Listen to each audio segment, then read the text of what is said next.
অধ্যায় ৬ জীবন প্রক্রিয়া life process প্রশ্ন ১ মানুষের মতো বহুকোষী প্রাণীর শরীরে সরল ব্যাপন প্রক্রিয়ায় অক্সিজেনের প্রবেশ ও শ্বাসবায়ু গ্রহণ কেন যথেষ্ট নয় বহুকোষী প্রাণীর দেহের সব কোষ সরাসরি বাইরের পরিবেশের সংস্পর্শে থাকে না তাই সরল ব্যাপন প্রক্রিয়ায় সব কোষে প্রয়োজনীয় পরিমাণ অক্সিজেন পৌঁছানো সম্ভব নয় এজন্য শ্বাস-প্রশ্বাসের বিশেষ ব্যবস্থা দরকার প্রশ্ন ২ কোনো বস্তু জীবিত কিনা তা বোঝার জন্য কি কি বৈশিষ্ট্য থাকতে হবে উত্তর জীবের প্রধান বৈশিষ্ট্য হল বৃদ্ধি চলন এবং প্রজনন তাই কোনো বস্তু জীবিত কিনা বোঝার জন্য তার বৃদ্ধি চলন ও প্রজননের বৈশিষ্ট্য আছে কিনা তা দেখতে হবে প্রশ্ন ৩ কোনো জীবদেহে প্রয়োজনীয় কি কি উপাদান বাইরের পরিবেশ থেকে প্রয়োজন হয় উত্তর জীবদেহের বৃদ্ধি বিকাশ ও প্রোটিন তৈরির জন্য বাইরের পরিবেশ থেকে মূলত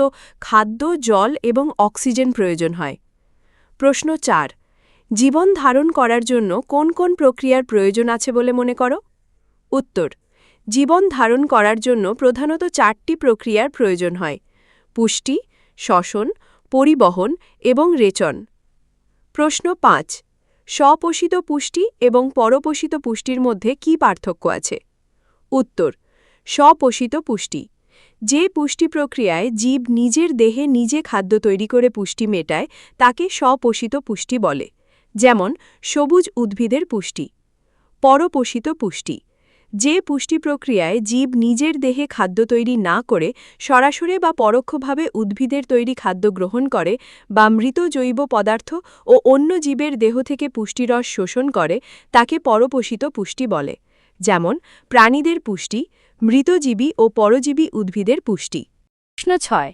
সালোক সংশ্লেষণের জন্য প্রয়োজনীয় কাঁচামাল উদ্ভিদ কোথায় পায় সালোক সংশ্লেষণের প্রধান দুটি কাঁচামাল হল জল এবং কার্বন ডাই অক্সাইড এগুলো উদ্ভিদ যেভাবে সংগ্রহ করে জল সংগ্রহ ডাঙ্গার স্থলজ উদ্ভিদ মাটির ভেতর থেকে মূলরোমের সাহায্যে জল টেনে নেয় জলের ভেতর থাকা জলজ উদ্ভিদ তাদের পুরো দেহতল দিয়ে সরাসরি জল শোষণ করে কার্বন ডাই অক্সাইড সংগ্রহ ডাঙ্গার উদ্ভিদ পাতার ছোট ছোট ছিদ্র বা পত্ররন্ধ্রের মাধ্যমে বাতাস থেকে কার্বন ডাই অক্সাইড নেয় জলজ উদ্ভিদ জলে গুলে থাকা কার্বন ডাই অক্সাইড তাদের সারা দেহতল দিয়ে শুষে নেয় সূর্যালোকের ভূমিকা সালোক সংশ্লেষণের জন্য সূর্যালোক খুব জরুরি উদ্ভিদের পাতার ভেতরে থাকা ক্লোরোফিল নামক কণা সূর্য থেকে এই সৌরশক্তি বা আলো শোষণ করে নেয় প্রশ্ন ৭ আমাদের পাকস্থলীতে অ্যাসিডের কী কাজ আমাদের পাকস্থলীর পাচক রসে হাইড্রোক্লোরিক অ্যাসিড থাকে এই অ্যাসিডের প্রধান কাজগুলো হল আমরা যে খাবার খাই তাকে আম্লিক অ্যাসিডিক মাধ্যমে পরিণত করা খাবারের সাথে শরীরে ঢোকা ক্ষতিকর জীবাণু বা ব্যাকটেরিয়াগুলোকে ধ্বংস করে ফেলা প্রশ্ন ৮ পাচক উৎসেচকের কাজ কি উত্তর পাচক উৎসেচক খাদ্য পরিপাকে অংশ নেয় অর্থাৎ জটিল খাদ্যকে সরল খাদ্যে পরিণত করে প্রশ্ন ৯ ক্ষুদ্রান্ত্র পাচিত খাদ্য শোষণ করার জন্য কিভাবে তৈরি উত্তর খাদ্য শোষণের প্রধান স্থান ক্ষুদ্রান্ত্র ক্ষুদ্রান্ত্রের আভ্যন্তরীণ দেওয়ালে অসংখ্য আঙুল সদৃশ প্রক্ষেপণ থাকে যাদেরকে ভিলাই বলে এবং এই ভিলাই শোষণের জন্য প্রয়োজনীয় অঞ্চল বর্ধিত করে প্রশ্ন ১০ শ্বসনের জন্য অক্সিজেন পাওয়ার ব্যাপারে জলজ প্রাণীর থেকে স্থলচর প্রাণীর সুবিধা অনেক বেশি কেন উত্তর স্থলচর প্রাণী পরিবেশ বা বায়ুমণ্ডল থেকে অক্সিজেন গ্রহণ করে কিন্তু জলজ প্রাণীরা জলে দ্রবীভূত থাকা অক্সিজেন ব্যবহার করে যেহেতু বায়ুমণ্ডলের মুক্ত অক্সিজেনের তুলনায় জলে দ্রবীভূত অক্সিজেনের পরিমাণ অনেক কম তাই শ্বসনের জন্য অক্সিজেন পাওয়ার ব্যাপারে জলজ প্রাণীদের থেকে স্থলচর প্রাণীর সুবিধা অনেক বেশি প্রশ্ন ১১ বিভিন্ন জীবের দেহে শক্তি পাওয়ার জন্য কিভাবে গ্লুকোজ ভাঙে উত্তর জীবের দেহে শক্তি পাওয়ার জন্য গ্লুকোজ ভাঙে প্রথমে ৬ কার্বনযুক্ত গ্লুকোজ ভেঙে ৩ কার্বনযুক্ত পাইরুভেট তৈরি হয় এরপর দুইভাবে পাইরুভেট ভাঙতে পারে অক্সিজেনের অনুপস্থিতিতে পাইরুভেট থেকে ইথানল ও কার্বন ডাই অক্সাইড তৈরি হয় এই প্রক্রিয়াকে অবাত শ্বসন বলে এটি কোষের সাইটোপ্লাজমে ঘটে অক্সিজেনের উপস্থিতিতে পাইরুভেট মাইটোকন্ড্রিয়ায় গিয়ে সম্পূর্ণভাবে ভেঙে কার্বন ডাই অক্সাইড ও জল তৈরি করে। এই প্রক্রিয়াকে সবাত শ্বসন বলে। এতে অবাত শ্বসনের তুলনায় অনেক বেশি শক্তি উৎপন্ন হয়। প্রশ্ন 12। মানবদেহে অক্সিজেন ও কার্বন ডাই অক্সাইড কিভাবে পরিবাহিত হয়? উত্তর: রক্তের লোহিত কণিকায় থাকা হিমোগ্লোবিন ফুসফুস থেকে অক্সিজেন গ্রহণ করে এবং তা দেহের বিভিন্ন কোষে পৌঁছে দেয়। কোষে শ্বসনের ফলে কার্বন ডাই অক্সাইড তৈরি হয়। এই কার্বন ডাই অক্সাইডের বেশিরভাগ অংশ রক্তের প্লাজমায় দ্রবীভূত হয়ে ফুসফুসে পৌঁছায়। ফুসফুসে পৌঁছানোর পর কার্বন ডাই অক্সাইড নিঃশ্বাসের সঙ্গে দেহের বাইরে বেরিয়ে যায়। প্রশ্ন 13। মানবদেহে গ্যাসের বিনিময়ের প্রয়োজনীয় স্থান বাড়ানোর জন্য ফুসফুস কিভাবে গঠিত? উত্তর: ফুসফুসের ভিতরের বায়ু প্রবেশের নালীগুলি অসংখ্য ছোট ছোট নালীতে বিভক্ত হয়েছে। এই নালীগুলির শেষ প্রান্তে ছোট ছোট বেলুনের মতো বায়ুথলি বা বায়ুস্থলী থাকে। বায়ুস্থলীর সংখ্যা অনেক বেশি এবং এগুলির পাতলা আবরণের মাধ্যমে সহজে অক্সিজেন ও কার্বন ডাই অক্সাইডের বিনিময় হয়। এভাবে ফুসফুসে গ্যাসের বিনিময়ের জন্য বেশি পরিমাণ জায়গা বা পৃষ্ঠতল তৈরি হয়। প্রশ্ন 14। মানবদেহে পরিবহনতন্ত্রের প্রধান অঙ্গ ও তাদের কাজ। রক্ত শরীরের ভেতরে প্রয়োজনীয় উপাদান যেমন খাবার, অক্সিজেন, বর্জ্য ও হরমোন এক স্থান থেকে অন্য স্থানে নিয়ে যায়। রক্তনালী এর মধ্য দিয়ে রক্ত সারা শরীরে চলাচল করে। হৃৎপিণ্ড পাম্পের মতো কাজ করে অনবরত রক্তকে সংকুচিত ও প্রসারিত করে পুরো শরীরে রক্ত সঞ্চালন বজায় রাখে। প্রশ্ন 15। স্তন্যপায়ী ও পাখি জাতীয় প্রাণীতে বিশুদ্ধ ও অশুদ্ধ রক্ত আলাদা থাকার কারণ। শরীরের তাপমাত্রা নিয়ন্ত্রণ এই প্রাণীদের দেহের তাপমাত্রা স্বাভাবিক রাখতে প্রচুর শক্তির প্রয়োজন হয়। হৃৎপিণ্ডের গঠন হৃৎপিণ্ডের দেয়াল বা প্রাচীর থাকার ফলে ভালো রক্ত অক্সিজেনযুক্ত ও দূষিত রক্ত একসঙ্গে মিশে যায় না। প্রচুর শক্তি উৎপাদন রক্ত আলাদা থাকার কারণে কোষে বেশি অক্সিজেন পৌঁছায় যা তাদের শরীরে অবিরাম শক্তি যোগাতে সাহায্য করে। প্রশ্ন 16। উন্নত উদ্ভিদের পরিবহনের প্রধান অংশ ও কাজ। জাইলেম মাটি থেকে নেওয়া জল ও খনিজ লবণ উদ্ভিদের ওপরের দিকে পৌঁছে দেয়। ফ্লোয়েম পাতায় তৈরি হওয়া খাদ্য উদ্ভিদের সমস্ত অংশে পৌঁছে দেয়। প্রশ্ন 17। উদ্ভিদে জল ও খনিজ পদার্থ কিভাবে পরিবাহিত হয়?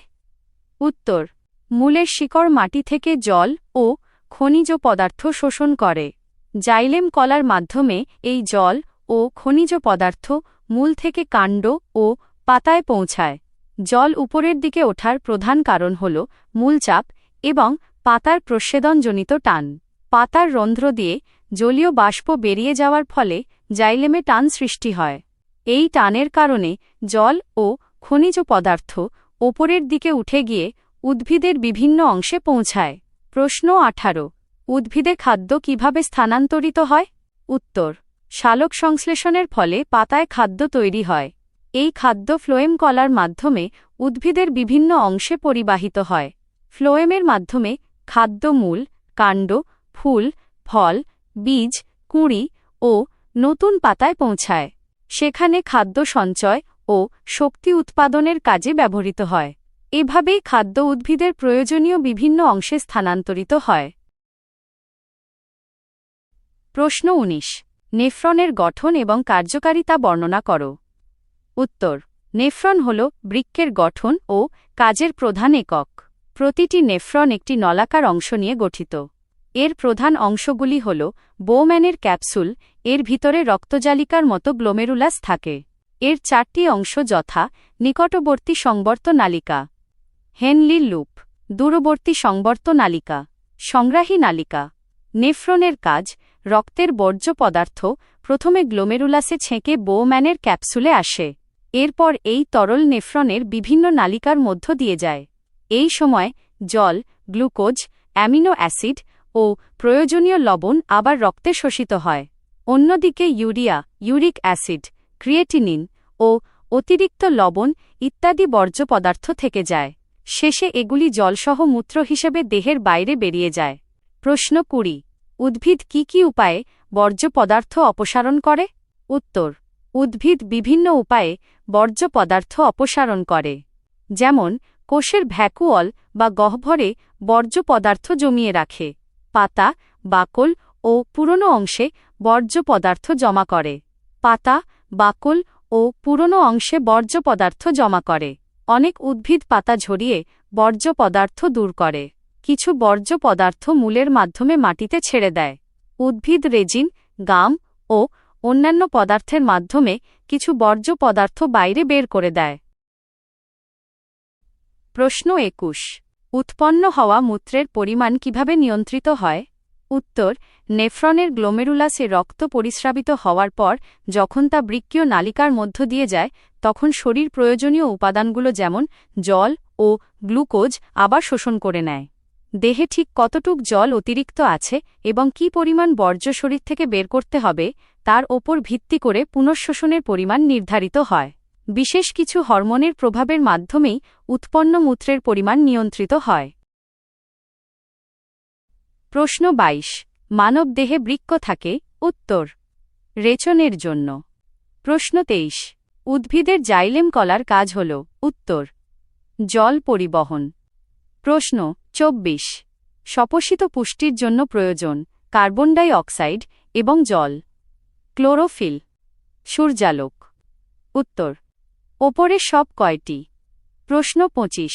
কার্বন ডাই অক্সাইড, জল এবং শক্তি উৎপাদনে পাইরুভেটে ভাঙন ঘটে? উত্তর, মাইটোকন্ড্রিয়াতে। প্রশ্ন ২৬। আমাদের শরীরে চর্বি কিভাবে পাচিত হয়? এই পাচন কোথায় সংঘটিত হয়? উত্তর, চর্বির পরিপাক বা পচনক্রিয়া খাদ্যনালীর অন্ত্রে সংঘটিত হয়। পিত্তরসের ভূমিকা: যকৃৎ থেকে আসা পিত্তরস চর্বির বড় কণাগুলোকে ভেঙে ছোট কণায় পরিণত করে অবদ্রব সৃষ্টি করে, যাতে এনজাইম সহজে কাজ করতে পারে। অগ্ন্যাশয় ও অন্ত্রের রস থেকে আসা লাইপেজ নামক এনজাইম এই ছোট চর্বিকণাকে পরিপাক করে ফ্যাটি অ্যাসিড ও গ্লিসারলে পরিণত করে। প্রশ্ন ২৭। খাদ্যের পাচনে লালা রস বা স্যালাইভার ভূমিকা কী? খাদ্য চিবানোর সময় লালা রস খাদ্যের সাথে মিশে যায়। লালা রসে স্যালাইভারি অ্যামাইলেজ নামক একটি এনজাইম থাকে। এই এনজাইমটি জটিল শ্বেতসার বা কার্বোহাইড্রেট খাদ্যকে ভেঙে সরল শর্করায় পরিণত করে। প্রশ্ন ২৮। স্বপোষিত পুষ্টির প্রয়োজনীয় বস্তুগুলি কী কী? সংজ্ঞা: যে পুষ্টি প্রক্রিয়ায় জীবেরা নিজের দেহে নিজে খাদ্য তৈরি করে পুষ্টি মেটায় তাকে স্বপোষিত পুষ্টি বলে, যেমন সবুজ উদ্ভিদ। প্রয়োজনীয় উপাদান: স্বপোষিত পুষ্টির জন্য প্রধানত কার্বন ডাই অক্সাইড, জল, ক্লোরোফিল এবং সূর্যালোক প্রয়োজন। পদ্ধতি: সবুজ উদ্ভিদ পরিবেশ থেকে জল ও কার্বন ডাই অক্সাইড নিয়ে ক্লোরোফিল ও সূর্যালোকের সাহায্যে নিজেদের খাদ্য শ্বেতসার প্রস্তুত করে। প্রশ্ন ২৯। অবাত শ্বসন এবং সবাত শ্বসনের মধ্যে কী পার্থক্য? অবাত শ্বসন ঘটে এমন কয়েকটি জীবের নাম লেখো। উত্তর, নিচে অবাত শ্বসন এবং সবাত শ্বসনের মধ্যে পার্থক্য দেওয়া হল। অবাত শ্বসন, সবাত শ্বসন। অবাত শ্বসন মুক্ত অক্সিজেনের অনুপস্থিতিতে ঘটে। সবাত শ্বসন মুক্ত অক্সিজেনের উপস্থিতিতে ঘটে। এই প্রকার শ্বসনে গ্লুকোজের অসম্পূর্ণ জারণ হয়।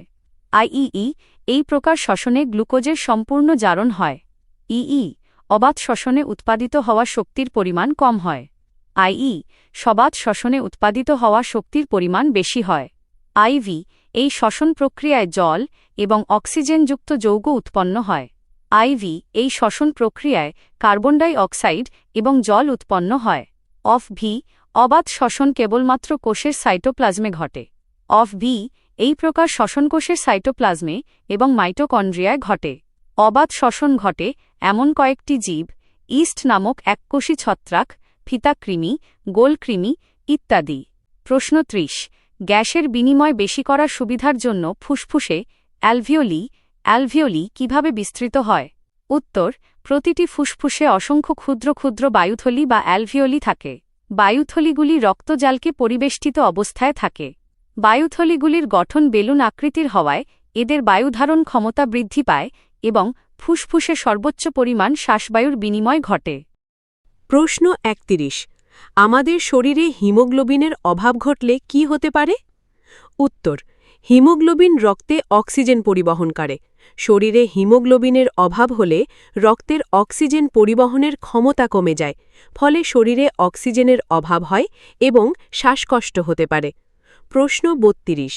মানবদেহের রক্তের দ্বিচক্র বা ডাবল সার্কুলেশন বর্ণনা করো। এর প্রয়োজন হয় কেন? উত্তর: মানুষের দেহে রক্ত হৃৎপিণ্ডের মাধ্যমে 2 বার চক্রাকারে প্রবাহিত হয়, তাই একে রক্তের দ্বিচক্র বলে। 1. সিস্টেমিক সংবহন।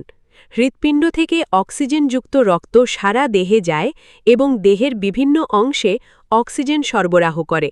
এরপর অক্সিজেনহীন রক্ত হৃৎপিণ্ডে ফিরে আসে। 2. ফুসফুসীয় সংবহন। হৃৎপিণ্ড থেকে অক্সিজেনহীন রক্ত ফুসফুসে যায়, সেখানে রক্ত অক্সিজেন গ্রহণ করে এবং আবার হৃৎপিণ্ডে ফিরে আসে।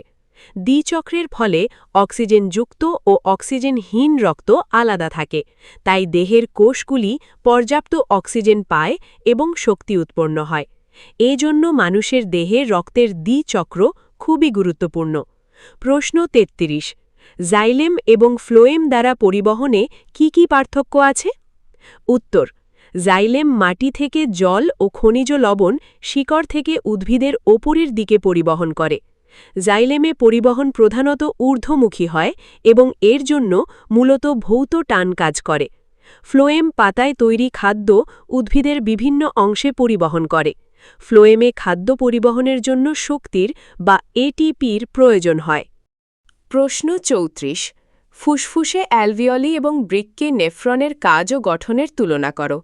উত্তর: অ্যালভিওলি এবং নেফ্রন দুটিই আমাদের দেহের অত্যন্ত গুরুত্বপূর্ণ গঠন, তবে এদের কাজ আলাদা। অ্যালভিওলি হল ফুসফুসের গঠনগত ও কার্যকরী একক। ফুসফুসে অসংখ্য ছোট ছোট বায়ুথলি বা অ্যালভিওলি থাকে। এই অ্যালভিওলির মাধ্যমে ফুসফুসে শ্বাসবায়ুর সঙ্গে গ্যাসের বিনিময় ঘটে, অর্থাৎ রক্তে অক্সিজেন প্রবেশ করে এবং রক্ত থেকে কার্বন ডাই অক্সাইড বেরিয়ে যায়। নেফ্রন হল বৃক্কের গঠনগত ও কার্যকরী একক। প্রতিটি বৃক্কে প্রায় 10 লক্ষ নেফ্রন থাকে। নেফ্রন রক্তকে পরিশোধন করে এবং মূত্র তৈরি করতে সাহায্য করে। নেফ্রনের মাধ্যমে রক্ত থেকে বিভিন্ন বর্জ্য পদার্থ ছেঁকে নেওয়া হয় এবং পরে মূত্রের মাধ্যমে সেগুলি দেহ থেকে বেরিয়ে যায়। তাই বলা যায় অ্যালভিওলির প্রধান কাজ হল গ্যাসের বিনিময় করা, আর নেফ্রনের প্রধান কাজ হল রক্ত পরিশোধন ও মূত্র তৈরিতে সাহায্য করা। প্রশ্ন 1: সালোক সংশ্লেষণের মূল সমীকরণটি লেখো। উত্তর: সালোক সংশ্লেষণের মূল সমীকরণটি হল 6CO2 + 12H2O = C6H12O6 + 6H2O + O2। সূর্যের আলো ও ক্লোরোফিলের উপস্থিতিতে এই প্রক্রিয়াটি ঘটে। প্রশ্ন 5: সালোক সংশ্লেষণ প্রক্রিয়ায় পত্ররন্ধ্রের ভূমিকা কী? উত্তর: সালোক সংশ্লেষণের জন্য উদ্ভিদের কার্বন ডাই অক্সাইডের প্রয়োজন হয়। এই কার্বন ডাই অক্সাইড মূলত পত্ররন্ধ্রের মাধ্যমে পাতার ভিতরে প্রবেশ করে। পাতার ত্বকে থাকা ক্ষুদ্র ক্ষুদ্র ছিদ্রকে পত্ররন্ধ্র বলা হয়। এই পত্ররন্ধ্রের মাধ্যমে কার্বন ডাই অক্সাইড পাতার ভিতরে প্রবেশ করে এবং সালোক সংশ্লেষণে ব্যবহৃত হয়। পত্ররন্ধ্রের আরেকটি গুরুত্বপূর্ণ কাজ হল গ্যাসের আদান-প্রদান নিয়ন্ত্রণ করা। সালোক সংশ্লেষণের সময় উৎপন্ন অক্সিজেনও পত্ররন্ধ্রের মাধ্যমে বাইরে বেরিয়ে যায়। পত্ররন্ধ্রের 2 পাশে থাকা বিশেষ কোষকে রক্ষীকোষ বলা হয়। রক্ষীকোষের সাহায্যে পত্ররন্ধ্র কখনো খোলা এবং কখনো বন্ধ থাকে। প্রশ্ন 13: সন্ধান বা কিণবন কি? উত্তর: যে শ্বসন পদ্ধতিতে শ্বসনবস্তু অক্সিজেন ছাড়াই উৎসেচকের সাহায্যে আংশিক রূপে জারিত হয়ে বিভিন্ন জৈব যৌগ যেমন ইথাইল অ্যালকোহল ও ল্যাকটিক অ্যাসিড উৎপন্ন করে এবং শক্তির আংশিক নির্গমন ঘটে, তাকেই কিণবন বা ফার্মেন্টেশন বলা হয়। প্রশ্ন 14: কোহল কিণবন কাকে বলে এবং ইষ্টের অবাধ শ্বসনের বিক্রিয়াটি কি? উত্তর: যে প্রক্রিয়ায় ইষ্টের দেহ থেকে নিঃসৃত উৎসেচকের প্রভাবে গ্লুকোজ অণু বিশ্লিষ্ট হয়ে ইথাইল অ্যালকোহল ও কার্বন ডাই অক্সাইড গ্যাস উৎপন্ন হয়, ফলে দ্রবণটি গেঁজে ওঠে, তাকে কোহল বা সুরা কিণবন বলে। ইষ্টকোষে অক্সিজেনের অনুপস্থিতিতে গ্লুকোজ ভেঙে ethyl alcohol, carbon die oxide ও শক্তি উৎপন্ন করে। প্রশ্ন: 15 পেশিকোষে অবাধ শ্বসনের বিক্রিয়া এবং পেশির ক্লান্তি কি? উত্তর: অতিরিক্ত পরিশ্রমের সময় অক্সিজেনের অভাবে পেশিকোষে অবাধ শ্বসন ঘটে এবং ল্যাকটিক অ্যাসিড সঞ্চিত হয়, ফলে পেশি অবসাদগ্রস্ত হয়ে পড়ে। একেই পেশির ক্লান্তি বলে। এই প্রক্রিয়ায় গ্লুকোজ অক্সিজেনের অভাবে পেশিকোষে ল্যাকটিক অ্যাসিড ও শক্তি উৎপন্ন করে। প্রশ্ন: 16 কোষের সবাত শ্বসন কোথায় সম্পন্ন হয় এবং সবাত শ্বসন কাকে বলে? উত্তর: কোষের সবাত শ্বসন মাইটোকন্ড্রিয়ার মধ্যে সম্পন্ন হয়। যে শ্বসন প্রক্রিয়ায় বায়ুজীবী কোষে মুক্ত অক্সিজেনের উপস্থিতিতে শ্বসনবস্তু সম্পূর্ণরূপে জারিত হয়ে শক্তির সম্পূর্ণ মুক্তি ঘটে, তাকে সবাত শ্বসন বলে। এক্ষেত্রে মাইটোকন্ড্রিয়ায় অক্সিজেনের উপস্থিতিতে গ্লুকোজ জারিত হয়ে কার্বন ডাই অক্সাইড, জল ও শক্তি উৎপন্ন করে। প্রশ্ন 17, গ্লুকোজ জারণ ও চুন জলের পরীক্ষা। উত্তর: শ্বসনে 1 অণু গ্লুকোজকে সম্পূর্ণরূপে জারিত করতে 6 অণু অক্সিজেন প্রয়োজন হয়।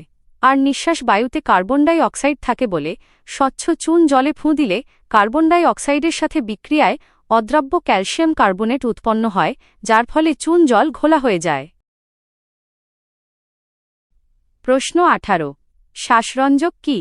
উত্তর: রক্তস্থিত যে সব রঞ্জক পদার্থ শ্বাসবায়ু তথা অক্সিজেন ও কার্বন ডাই অক্সাইড পরিবহন করে তাদের শ্বাসরঞ্জক বলে।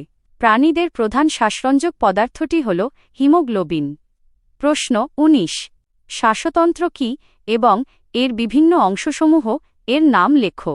উত্তর: শ্বসনে অংশগ্রহণকারী বিভিন্ন অঙ্গগুলি মিলিত হয়ে যে তন্ত্র গঠিত হয় তাকে শ্বাসতন্ত্র বলে।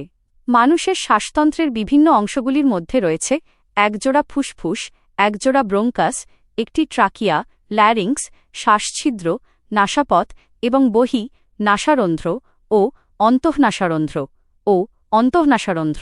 প্রশ্ন 19, ফুসফুসের কোথায় গ্যাস বিনিময় হয়? উত্তর: ফুসফুসের অ্যালভিওলি বা বায়ুথলিতেই মূলত গ্যাস বিনিময় ঘটে। প্রশ্ন 20, মানবদেহের শ্বাসগ্রহণ প্রক্রিয়াটি আলোচনা কর। উত্তর: শ্বাসগ্রহণের সময় আমাদের দেহের পঞ্জরাস্থি বা রিব উপরে উঠে যায় এবং মধ্যচ্ছদা সমতল হয়। এর ফলে বক্ষগহ্বরের আয়তন বৃদ্ধি পাওয়ায় ফুসফুসে বায়ু প্রবেশ করে ও প্রসারিত বায়ুথলি বায়ু দ্বারা ভর্তি হয়ে যায়। ফুসফুসের এই বায়ুথলিতে গ্যাসের বিনিময় ঘটে।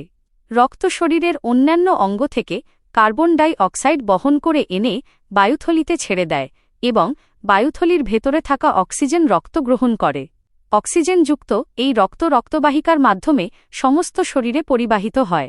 শ্বসনচক্রের সময় যখন বায়ু গ্রহণ করা এবং ত্যাগ করা হয় তখন ফুসফুসে সবসময় পরিমিত পরিমাণ বায়ু অবশিষ্ট থাকে, যাতে অক্সিজেন শোষণ করা এবং কার্বন ডাই অক্সাইড ত্যাগ করার জন্য পর্যাপ্ত সময় পাওয়া যায়।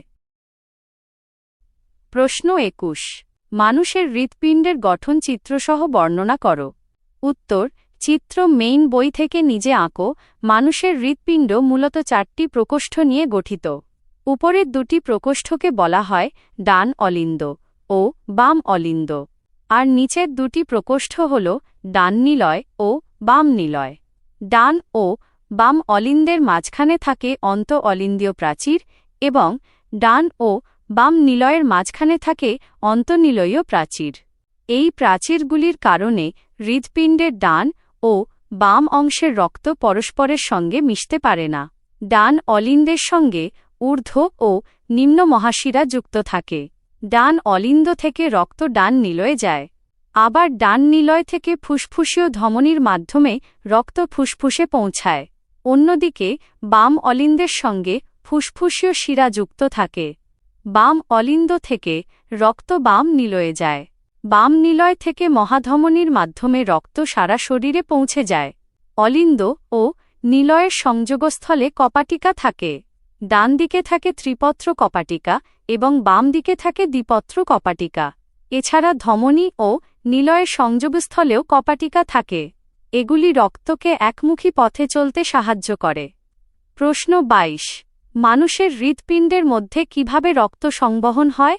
উত্তর: হৃৎপিণ্ডের ছন্দময় সংকোচন ও প্রসারণের ফলেই রক্ত সংবহন ঘটে।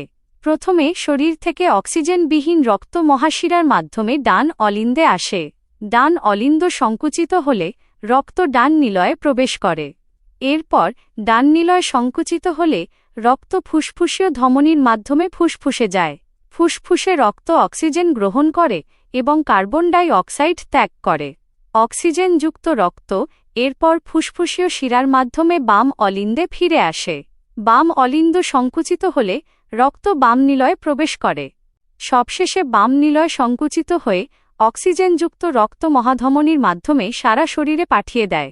এইভাবে হৃৎপিণ্ড বারবার সংকুচিত ও প্রসারিত হয়ে সারা শরীরে রক্ত সংবহন বজায় রাখে। প্রশ্ন 23, একচক্রী ও দ্বিচক্রী হৃৎপিণ্ড কাকে বলে? উত্তর, যে হৃৎপিণ্ডে রক্ত একবার আবর্তিত হয় তাকে একচক্রী হৃৎপিণ্ড বলে, যেমন মাছের হৃৎপিণ্ড। অন্যদিকে যে হৃৎপিণ্ডে রক্ত দুইবার আবর্তিত হয় তাকে দ্বিচক্রী হৃৎপিণ্ড বলে, যেমন মানুষের হৃৎপিণ্ড। প্রশ্ন 24, রক্তবাহ কাকে বলে? রক্তবাহ কত প্রকার? উত্তর, যে সমস্ত নালীর মাধ্যমে রক্ত হৃৎপিণ্ড থেকে দেহের বিভিন্ন অংশে এবং দেহের বিভিন্ন অংশ থেকে হৃৎপিণ্ডে চলাচল করে তাদের রক্তবাহ বলে। রক্তবাহ প্রধানত 3 প্রকার: ধমনী, শিরা এবং জালক। ধমনী, যে রক্তবাহের মাধ্যমে রক্ত হৃৎপিণ্ড থেকে দেহের বিভিন্ন অংশে যায় তাদের ধমনী বলে। শিরা, যে রক্তবাহের মাধ্যমে রক্ত দেহের বিভিন্ন অংশ থেকে হৃৎপিণ্ডে ফিরে আসে তাদের শিরা বলে। জালক, ধমনী ও শিরার সংযোগস্থলে যে সূক্ষ্ম রক্তবাহগুলি জালের মতো অবস্থান করে তাদের জালক বলে। প্রশ্ন 25, ধমনী ও শিরার মধ্যে পার্থক্য কী? উত্তর, ধমনী ও শিরার পার্থক্য হল: প্রথমত, ধমনীর মাধ্যমে রক্ত হৃৎপিণ্ড থেকে দেহের বিভিন্ন অংশে যায়, কিন্তু শিরার মাধ্যমে রক্ত দেহের বিভিন্ন অংশ থেকে হৃৎপিণ্ডে ফিরে আসে। দ্বিতীয়ত, ফুসফুসীয় ধমনী ছাড়া সাধারণত অন্যান্য ধমনী দিয়ে বিশুদ্ধ বা অক্সিজেন সমৃদ্ধ রক্ত পরিবাহিত হয়। আবার ফুসফুসীয় শিরা ছাড়া অন্যান্য শিরা দিয়ে সাধারণত দূষিত বা কার্বন ডাই অক্সাইড সমৃদ্ধ রক্ত পরিবাহিত হয়। তৃতীয়ত, ধমনীর প্রাচীর পুরু এবং গহ্বর তুলনামূলকভাবে ছোট। অন্যদিকে শিরার প্রাচীর পাতলা এবং গহ্বর তুলনামূলকভাবে বড়। চতুর্থত, শিরার মধ্যে কপাটিকা থাকে, কিন্তু সাধারণত ধমনীর মধ্যে কপাটিকা থাকে না। প্রশ্ন 30, লসিকা কী এবং এর কাজ কী? উত্তর, পরিবহনে আরও একটি তরল কাজ করে যার নাম লসিকা। কৈশজালিকার প্রাচীরে থাকা ছিদ্র দ্বারা রক্তে প্রবেশ করে রক্তের তরল অংশ কোষ মধ্যবর্তী স্থানে জমা হয়। এর কাজ হল লসিকা অন্ত্র থেকে পাচন হওয়া শোষিত চর্বি বহন করে, কোষের মধ্যবর্তী অতিরিক্ত জল রক্তে ফিরিয়ে দেয়। প্রশ্ন 25, রক্তের উপাদানগুলি কি কি? এদের কার্যপ্রণালী লেখো। উত্তর, রক্ত হল এক প্রকার তরল যোজক কলা। রক্তের 2টি প্রধান উপাদান আছে: 1 রক্তরস বা প্লাজমা 55%, 2 রক্তকণিকা বা ব্লাড কর্পাসেলস 45%। 1 রক্তরস, এটা হালকা হলুদ বর্ণের তরল, 90% জল থাকে। কাজ: 1 খাদ্যসার, হরমোন, CO2 পরিবহন করে। 2 দেহের তাপমাত্রা নিয়ন্ত্রণ করে। 2 রক্তকণিকা, এটা 3 প্রকার: লোহিত রক্তকণিকা বা আরবিসি, দেখতে লাল কারণ হিমোগ্লোবিন থাকে। কাজ: ফুসফুস থেকে অক্সিজেন নিয়ে সারা দেহে পৌঁছে দেয়। শ্বেত রক্তকণিকা বা WBC, এটা আমাদের দেহের সৈনিক। কাজ: রোগ জীবাণুর সাথে যুদ্ধ করে দেহকে রোগ থেকে রক্ষা করে। অণুচক্রিকা বা প্লেটলেট, সবচেয়ে ছোট রক্তকণিকা। কাজ: কোথাও কেটে গেলে রক্ত জমাট বাঁধতে সাহায্য করে ও রক্তক্ষরণ বন্ধ করে। প্রশ্ন 31, রক্তচাপ কাকে বলে? সিস্টোলিক চাপ এবং ডায়াস্টোলিক চাপ বলতে কী বোঝো? একজন প্রাপ্তবয়স্ক লোকের সাধারণ সিস্টোলিক এবং ডায়াস্টোলিক চাপ কত? উত্তর, রক্তচাপ, একটি রক্তবাহিকার প্রাচীরে রক্ত যে চাপ সৃষ্টি করে তাকে রক্তচাপ বলে। সিস্টোলিক চাপ, হৃৎপিণ্ডের নিলয়ের সংকোচনের সময় ধমনীর অভ্যন্তরে যে চাপ সৃষ্টি হয় তাকে সিস্টোলিক চাপ বলে। ডায়াস্টোলিক চাপ, নিলয়ের প্রসারণের সময় ধমনীর অভ্যন্তরে যে চাপ সৃষ্টি হয় তাকে ডায়াস্টোলিক চাপ বলে। স্বাভাবিক মাত্রা: একজন প্রাপ্তবয়স্ক লোকের সাধারণ সিস্টোলিক চাপ 120 টেক্সট mmHg এবং ডায়াস্টোলিক চাপ 80 টেক্সট mmHg। প্রশ্ন 32, রক্তচাপ মাপার যন্ত্রের নাম কি? উত্তর, স্ফিগমোম্যানোমিটার। প্রশ্ন 33, রক্ততঞ্চন বলতে কী বোঝো? রক্ততঞ্চনের প্রয়োজনীয়তা কী? উত্তর, যে প্রক্রিয়ায় রক্ত জমাট বেঁধে অর্ধকঠিন জেলির মতো পদার্থে পরিণত হয় তাকে রক্ততঞ্চন বলে। রক্তের অণুচক্রিকা রক্ততঞ্চনে সাহায্য করে। প্রয়োজনীয়তা: রক্ততঞ্চনের ফলে দেহের আঘাতপ্রাপ্ত স্থান থেকে রক্তক্ষরণ বন্ধ হয়। প্রশ্ন 34, প্রস্বেদন কাকে বলে? উত্তর, উদ্ভিদের বায়বীয় অংশ থেকে দেহের অতিরিক্ত জল বাষ্পের আকারে বের হয়ে যাওয়াকে প্রস্বেদন বলে। প্রশ্ন ৩৫। প্রস্বেদনীয় টান উদ্ভিদের কোন অঙ্গে সৃষ্টি হয় ও উদ্ভিদের কোন শারীরবৃত্তীয় প্রক্রিয়াকে সাহায্য করে? উত্তর: উদ্ভিদের জাইলেম কলায় প্রস্বেদনীয় টান সৃষ্টি হয়। এটি উদ্ভিদের ঊর্ধ্বমুখী সংবহন প্রক্রিয়াকে সাহায্য করে। প্রশ্ন ৩৬। রেচন প্রক্রিয়া কাকে বলে? উত্তর: যে প্রক্রিয়ার দ্বারা শরীরের বিপাকীয় কার্যে উৎপন্ন হওয়া অনাবশ্যকীয় বর্জ্য পদার্থগুলিকে শরীর থেকে অপসারিত করা হয় তাকে রেচন প্রক্রিয়া বলে। প্রশ্ন ৩৭।